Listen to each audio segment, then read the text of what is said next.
थोड़ा समझा दें। तो मैंने यहाँ कोशिश की है अलंकार को समझाने की बहुत सरल और आसान तरीके से, और मैं इसको बहुत ज़्यादा बृहत नहीं लेते हुए मैं आपको सिर्फ पॉइंट्स बता दूंगी, तरीके बता दूंगी, ताकि आप अलंकार को किस तरीके से आगे जाकर के सॉल्व कर सकते हैं। तो सबसे पहले मैं ये बता दूं, अलंकार, अलंग जोड़ कार, ये अलंग और कार से मिलकर के अलंकार बना है, और इसका अर्थ होता है आभूषण या विभूषित करने वाला। हम लोग सामान्यतः इस चीज को बहुत अच्छे तरीके से जानते हैं कि हम अलंकृत होते हैं, यानी कि हम सजते हैं, हम अपने आप को सजाने की आकांक्षा रखते हैं, और यह हमारी परंपरा भी है, और हम बहुत युगों से ये देखते चले आ रहे हैं, या वो स्त्री हो या पुरुष, हमेशा अपने आप को सुसज्जित तरीके से रखने की कोशिश करते हैं। लेकिन जहाँ तक आभूषण की बात होती है, वो खास करके स्त्रियों के पक्ष में भारी पड़ती है। तो अलंकार का मतलब होता है आभूषण से। लेकिन जब हम काव्य की बात करते हैं, तो हम अपने सौंदर्य को बढ़ाने के लिए जिस तरीके से आभूषण का इस्तेमाल करते हैं, वैसे ही जब हम काव्यों को पढ़ते हैं, तो काव्य का जो सौंदर्य बढ़ाता है, वह क्या क्या चीज ऐसे होते हैं जो कि उनके सौंदर्य को बढ़ाते हैं। तो यहाँ पर एक काव्य के सौंदर्य वर्धक गुण अलंकार कहलाते हैं। जैसा कि यहाँ देखा जा सकता है अलंकार की परिभाषा कि काव्य के सौंदर्य वर्धक गुण, यानी कि काव्य के सौंदर्य को जो बढ़ाता है, उसको हम अलंकार कहते हैं। अब काव्य का सौंदर्य क्या क्या बढ़ाता है? तो काव्य का सौंदर्य बढ़ाएगा या तो शब्द बढ़ाएगा या उसका अर्थ बढ़ाएगा। तो काव्य में शब्द अर्थ दोनों की बराबर सत्ता रहती है। जहाँ शब्द के कारण चमत्कार, चमत्कार का अर्थ होता है सौंदर्य से, सौंदर्य उत्पन्न होता है, वहाँ शब्द अलंकार, तथा जहाँ अर्थ के कारण चमत्कार उत्पन्न होता है, वहाँ अर्थ अलंकार होता है। एक तरफ शब्द के कारण सौंदर्य उत्पन्न होता है, और दूसरी तरफ क्या होता है, अर्थ से सौंदर्य उत्पन्न होता है, यानी काव्य में चमत्कार आ जाता है। तो उसको हम शब्दालंकार और अर्थालंकार कहेंगे। तो अलंकार के ये दो भेद माने जाते हैं, पहला शब्दालंकार, दूसरा अर्थालंकार। अब हम यहाँ ये देखेंगे कि शब्दालंकार क्या क्या है।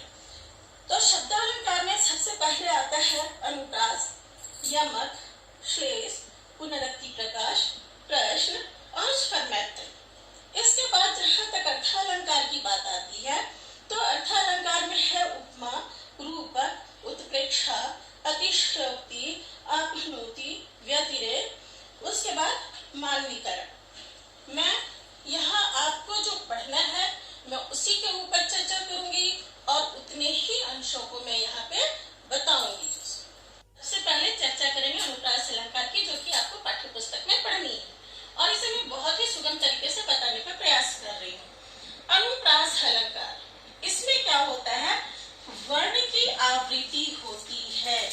इसमें वर्ण की आवृत्ति होती है, यानी कि वर्ण की दोहराता है, वर्ण बार बार आता है। आवृत्ति का मतलब होता है बार बार आना। तो जिस अलंकार में वर्ण की आवृत्ति बार बार हो, वहां पर अनुप्रास अलंकार होता है। हमेशा याद रखिएगा, अनुप्रास अलंकार में वर्ण की आवृत्ति होती है। तो यहाँ पे मैं कुछ उदाहरण देती हूँ आपको, जैसे काका काको धन हरे, कोयल काको देख, मीठे बोल सुनाए के जग अपना कर ले। तो यहाँ पर हम लोगों ने क्या देखा, कागा, काको, धन हरे, कोयल, काको,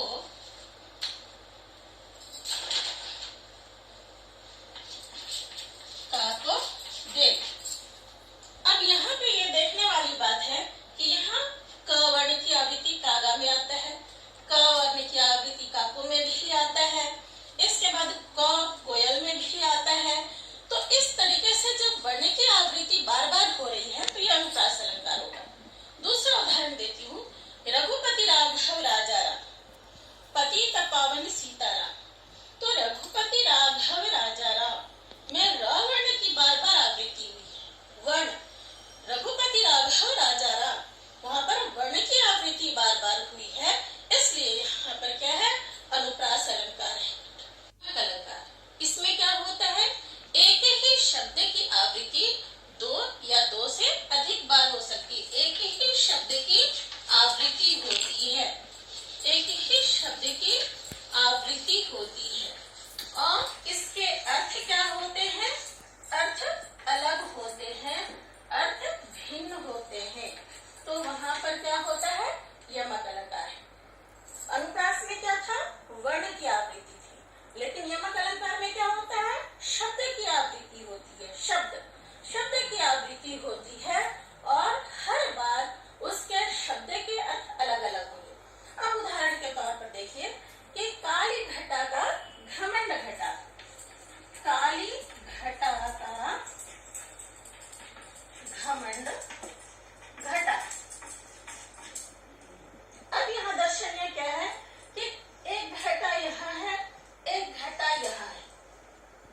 होगा, यानी कि काले बादल का घमंड घट गया।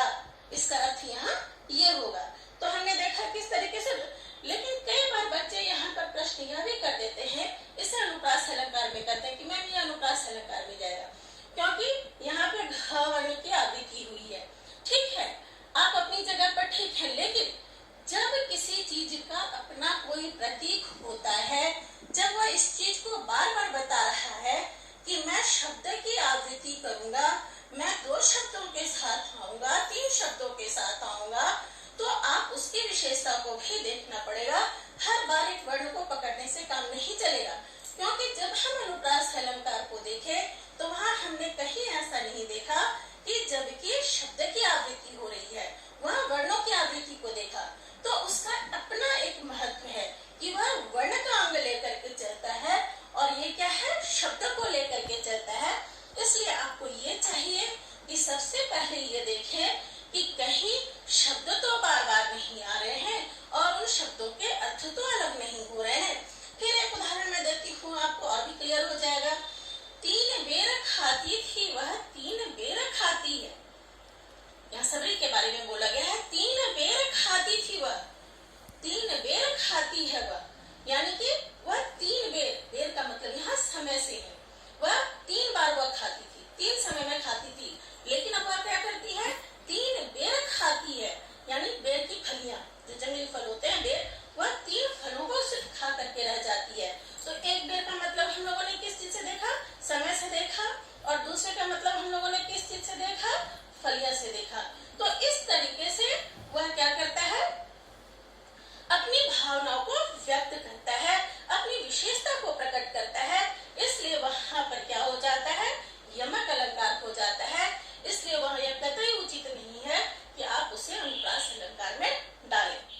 श्लेष अलंकार, अब हम लोग क्या देख रहे हैं, श्लेष अलंकार। श्लेष का अर्थ होता है चिपकना,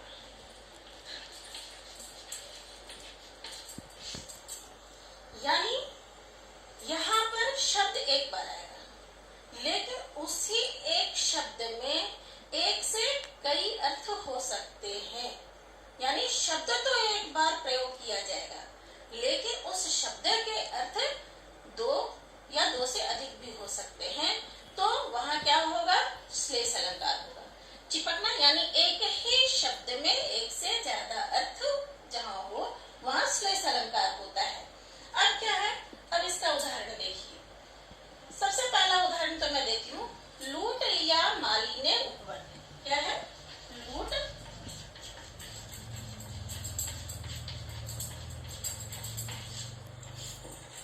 माली ने उपवन। अब देखिए, अब बात है कि अब यहाँ श्लेष अलंकार कहाँ का है। तो यहाँ जिस तरीके से कवि ने बातें रखी है कि लूट लिया माली ने उपवन, यहाँ हमें एक सामान्य अर्थ नजर आ रहा है कि किसी माली ने उपवन को लूट लिया। बात भी सही है, एक अर्थ आपके सामने में स्पष्ट है, जो कि आप देख रहे हैं कि माली ने उपवन को लूट लिया। लेकिन यहाँ माली का 2 अर्थ निकल रहा है। पहला अर्थ माली से क्या हो गया, बागीचे का रखवाला, जो हम लोग सब जान रहे हैं, बागीचे का रखवाला हो गया। और दूसरे माली का अर्थ ईश्वर से हो जाएगा। मैं इसे समझा दे रही हूँ अच्छे से। उपवन, उपवन का अर्थ होता है बागीचा और दूसरे का अर्थ होता है संसार से। यहाँ पर कवि ने बहुत अच्छी बातें यहाँ पर बताने की कोशिश की है कि लूट लिया माली ने उपवन। जिस प्रकार से माली बाग को रखवाली करता है और वह क्या कर रहा है कि अपने बागीचे को लूट लिया, उसी प्रकार माली कौन है, ईश्वर है, और उपवन क्या है, संसार है। इस संसार रूपी बागीचे का माली कौन है, तो ईश्वर है। इसलिए यहाँ पर कवि ने इस शब्द के द्वारा 2 बातें कही है। एक तो सामान्य माली का बोध होता है और दूसरा क्या होता है, ईश्वर की ओर बोध होता है। एक उपवन से सामान्य बगीचे का बोध होता है और दूसरे उपवन से क्या होता है, संसार का बोध होता है। यहाँ मैं एक उदाहरण और देती हूँ आपके सामने। रहीमन पानी राखिए, बिन पानी सब सून, पानी गए न उबरे, मोती मानुष चुन। अब यहाँ देखिए श्लेष अलंकार कहाँ है। राखिए बिन पानी सब सून, पानी गए न उबरे मोती मानस चून। यहाँ पर पानी शब्द मिश्रण से लगता है। बोलिए किस लिए? क्योंकि पानी का जो प्रयोग हुआ है वह किसके लिए हुआ है? मोती मानुष यानी मनुष्य के लिए, मनुष्य के लिए, और चून यानी चूना के लिए। मोती, बिना पानी का मोती में चमक नहीं आ सकता है, यानी कि पानी के बिना मोती अस्तित्व में नहीं है, चमक विहीन है। इसलिए यहाँ पर किस चीज से अर्थ लिया गया? चमक से लिया गया। मनुष्य में लज्जा से, शर्म से लिया गया, तो इसलिए यहाँ किस चीज से है? लज्जा, शर्म, इस चीज से आता है। चून यानी जल से, चूना का जो हम प्रयोग करते हैं तो हम बिना जल डाले चूना का प्रयोग नहीं कर सकते हैं। तो यहाँ पर क्या है? पानी तीन अर्थों में प्रयोग हुआ है, इसलिए यहाँ पानी में श्लेष अलंकार है। तो इस तरीके से हम देखते हैं कि श्लेष अलंकार जो है। इसके बाद हम लोग देखेंगे उपमा अलंकार। उपमा अलंकार के चार अंग होते हैं।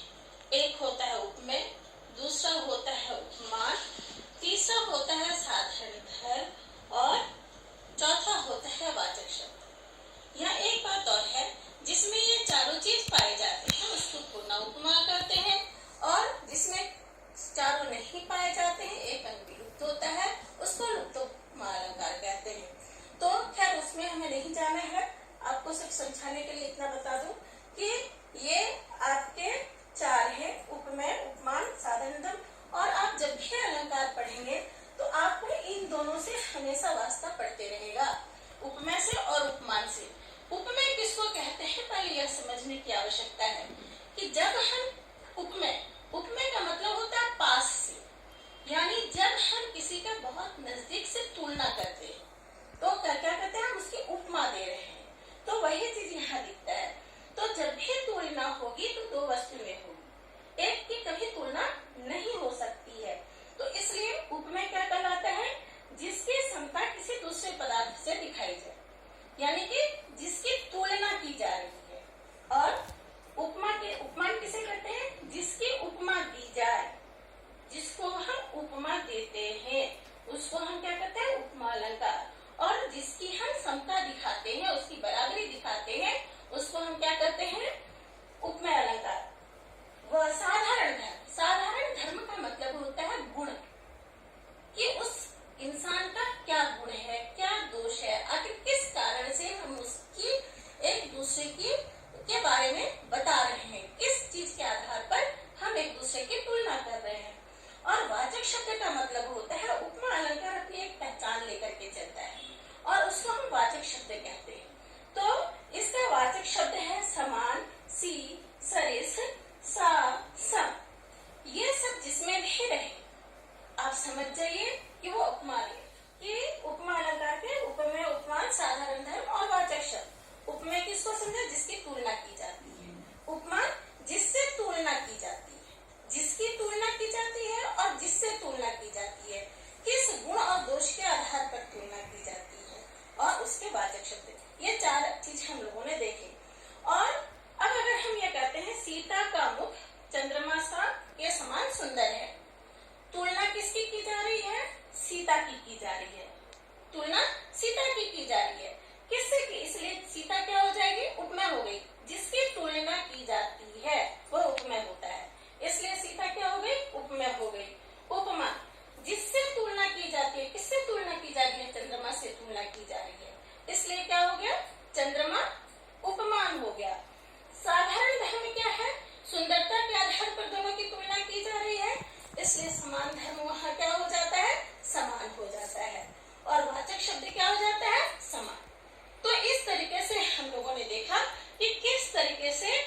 19 होते तो 70 रहेंगे, ये नहीं दोनों लगे घुल मिल करके एक हो गया है।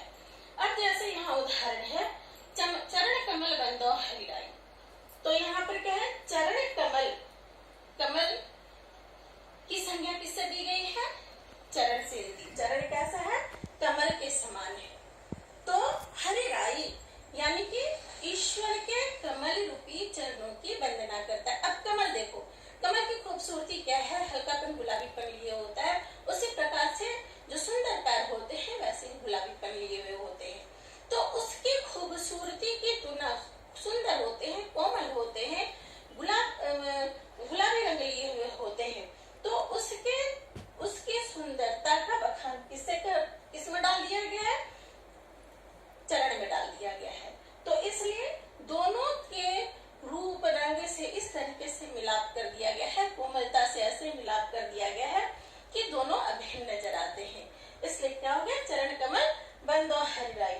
फिर यहाँ पे भी वही चीज है, गुरु पद पंकज सेवा, गुरु के पद पैर पंकज सेवा यानी पंकज कमल के फूल, यानी कि गुरु के कमल रूपी पैरों की वह सेवा करता है, या ईश्वर के कमल रूपी पैरों की वह सेवा करता है। इसके बाद क्या है, पायो जी मैंने राम रतन धन पाया। धन कैसा पाया, तो राम के जैसा धन पाया जो अनमोल है। तो इस तरीके से हमने क्या देखा कि किस तरह राम को एक रतन के समान बना दिया गया, यहाँ पर पद को पंकज की तरह बना दिया गया, चरण में कमल को आत्मसात कर दिया गया। तो इस तरीके से इन सबको जो मिला दिया गया, तो इसे ही कहते हैं अभेद आरोप करना। तो इस तरीके से रूपक अलंकार में क्या देखा, उपमेय और उपमान में अभेद आरोप होता है। उत्प्रेक्षा अलंकार अब हम लोग देखेंगे। उत्प्रेक्षा अलंकार में क्या होता है, उपमेय और उपमान में संभावना या कल्पना की जाती है, संभावना या कल्पना की जाती है, ये उत्प्रेक्षा अलंकार में होता है। और रूपक अलंकार में क्या होता है, दोनों का अभेद आरोप दिखाया जाता है। रूपक में अभेद आरोप दिखाया जाता है और उत्प्रेक्षा में कल्पना की जा सकती है, संभावना की जा सकती है, उसका अभेद आरोप नहीं किया जा सकता है। इसलिए जो है ये उत्प्रेक्षा अलंकार है। उत्प्रेक्षा अलंकार भी अपने कुछ स्वजिलों को लेकर के चलता है, जिससे कि हमें उसकी पहचान हो जाती है, जिसे हम वाचक शब्द कहते हैं और जिससे हम उसे पहचानते हैं। और वो क्या क्या है, मनु, मानो, जनु, जनुहो, जानो और मनु, ये इनके वाचक शब्द हैं। या जहाँ पे भी रहेगा अपने इन रिश्तेदारों के साथ रहता है, कोई भी एक रिश्तेदार उसका वहां पर अपनी पहचान के साथ वो वहां खड़ा रहता है। तो यानी कि उत्प्रेक्षा अलंकार है। अब इसका एक उदाहरण लेती हूँ मैं। उस वक्त मारे क्रोध के तनु कांपने लगा, मानो हवा के शोर से सोता हुआ सागर जगा। यहाँ पर कवि कहता है जब हमारे अंदर, यहाँ देखिए किस तरीके से संभावना या कल्पना की गई है कवि की आंखों से देखा जाए कि उस वक्त हमारे क्रोध के तनु कांपने लगा। जब हमारे अंदर क्रोध आ जाता है तो क्या होता है, हमारे शरीर कंपायमान हो जाते हैं, हमारे शरीर कांपने लगते हैं। और ठीक वैसा ही प्रतीत होता है, यहाँ संभावना या कल्पना की गई है, ठीक वैसा ही प्रतीत होता है जिस तरीके से हवा के शोर से सागर उफान मारने लगता है। जब हवा की गति बहुत तेज होती है और सागर की लहरें उफान मारने लगती है, वैसे ही जब मनुष्य के अंदर क्रोध आता है तो क्या होता है, वह क्रोध से उसका शरीर भी वैसे ही कंपायमान हो जाता है, यानी कांपने लगता है। दूसरा उदाहरण देखिए, सिर फट गया उसका वही मानो अरुण रंग का घड़ा। क्या है, सिर फट गया उसका मानो वही, सिर फट गया उसका वही मानो अरुण रंग का घड़ा, उसका सर फट जाता है। और ऐसा सोच लो कि ऐसा लगता है कि वह लाल रंग का घड़ा है। सर को किसका रूप दे दिया गया, घड़े का रूप दे दिया गया, और जो उससे खून निकल रहा है उसको अरुण बता दिया गया। तो यहाँ पर इसका वाचक शब्द क्या है, मानो आया। और इसके आधार पर हमने क्या देखा कि ये उत्प्रेक्षा अलंकार है और यहाँ एक मात्र कल्पना की गई है या संभावना व्यक्त की गई है। वैसे ही जब हम लोगों ने देखा कि उस वक्त मारे क्रोध के तनु कांपने लगा, मानो हवा के शोर से सोता हुआ, वहां पर भी हम लोगों ने क्या देखा, मानो वाचक शब्द का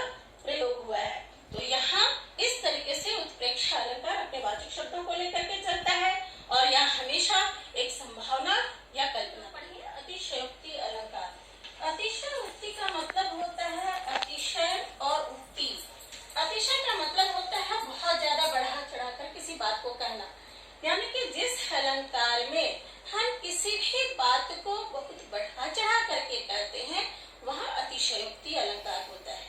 यानी कि गागर में सागर नहीं समा पाता है।